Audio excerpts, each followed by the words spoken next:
Hello guys! So, balik na naman tayo sa ating luto-luto. Luto-luto experiment. And for today's luto-luto, I'm gonna cook the pancit and the ingredients is here. Ito, sausage. Ano siya na sausage kay? Halang-halang siya. Like a little bit spicy. Tapos meron ang pancit. Tapos may yellow and red bell pepper tayo. Tapos kanina siya celery. And then fresh na mushrooms. O carrots. And then white onion. Kasi yun ang gamit namin dito. Tapos bok choy.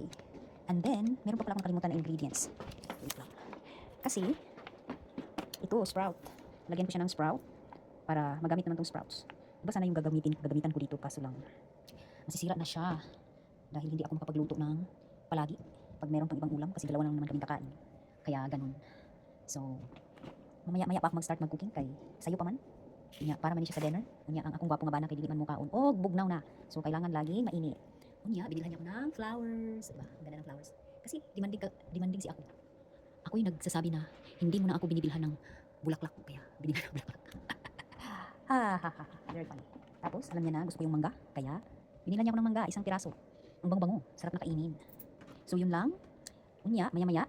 Ibang video naman yung ating gagawin. Magluluto na tayo. Abangan ang result ng aking luto mamaya. Good evening people. Good evening madlang people. Tayo ay magluluto tonight ng ito na yung sinabi ko na magluluto tayo ng pansit. So, ilagay tayo ng olive oil.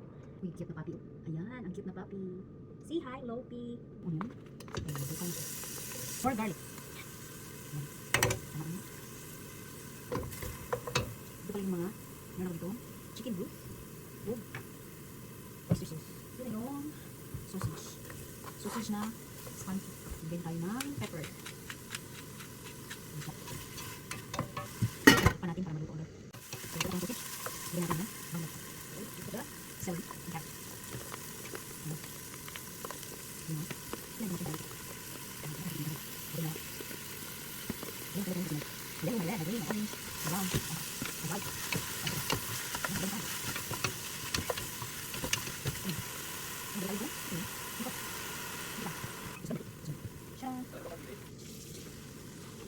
Antayin lang natin ng mga ilang minutes at lalagay natin yung magulan.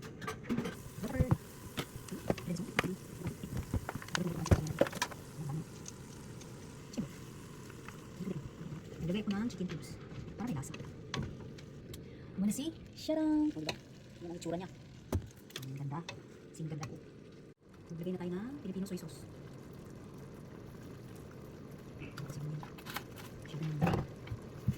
Masyadong matawa.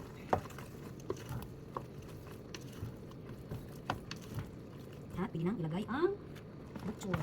Yung bok choy. Ayan. So, may green naman. Green. Puluin natin para magkalasa. Ilagay na rin natin ang sprout. Ilagay natin. Ganito lang yung pansit. Gusto mo maraming gulay. Lagyan mo ng kahit ang gulay. So, hello guys. I-check na natin ang ating pansit. Ayan na siya. Ang ganda ng kulay. Look. Diba? Ang kulay ng kulay. Patayin na natin ang apoy. Kaya luto na to. Tadaan! Pwede na kumain.